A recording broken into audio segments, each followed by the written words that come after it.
Kantor Cabang Pembantu Syariah Martapura memberikan 475 lembar sal kepada calon jamaah haji Kabupaten Banjar sebagai penanda wayah di Tanah Suci.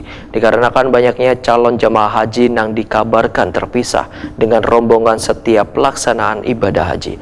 Sal sebagai penanda jamaah ini juga sangatlah bermanfaat wayah pelaksanaan ibadah haji nanti karena jamaah yang datang berasal dari berbagai daerah di seluruh dunia.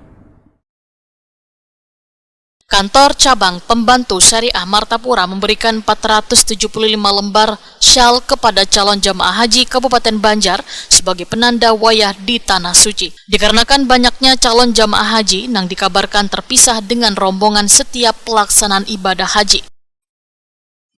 Penyerahan syal dilakukan secara simbolis oleh Kepala Bangkalsel Cabang Syariah Martapura, Angga Ginanjar Prastia, kepada Ketua Kloter BDJ 1, Ahmad Nisfuani, didampingi petugas haji daerah layanan umum, Sawian, jelang tengah hari Selasa 30 April 2024.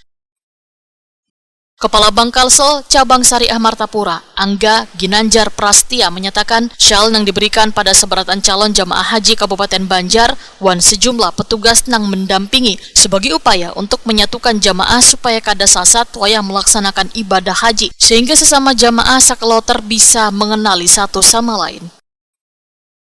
Ketua Kloter BDJ 1, Ahmad Nisfuani menyatakan terima kasihnya atas dukungan yang telah diberikan Bangkalsel, yaitu membuatkan syal khusus gasan calon jamaah haji. Ahmad Nisfuani memadahkan syal sebagai penanda jamaah ini sangatlah bermanfaat wayah pelaksanaan ibadah haji nanti, karena jamaah yang datang berasal dari berbagai daerah di seluruh dunia. Ahmad Nisfuani berharap Bangkalsel terus berjaya dan terus memberikan pelayanan terbaik dalam segi perbankan maupun sosial.